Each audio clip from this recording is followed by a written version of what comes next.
Imagine discovering 8,000 life-size soldiers buried alive, each with a unique face, guarding a tomb no one dares to open, even after 2,200 years.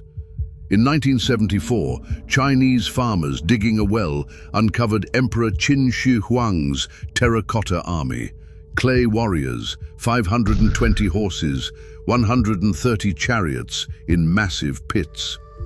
Qin unified China at 13, built early Great Wall sections, then chased immortality with Mercury elixirs, poisoning himself by 49.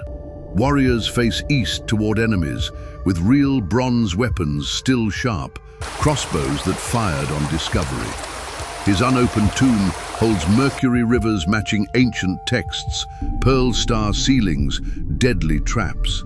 Scans show toxic levels 100x normal. Rebels burned parts post-death.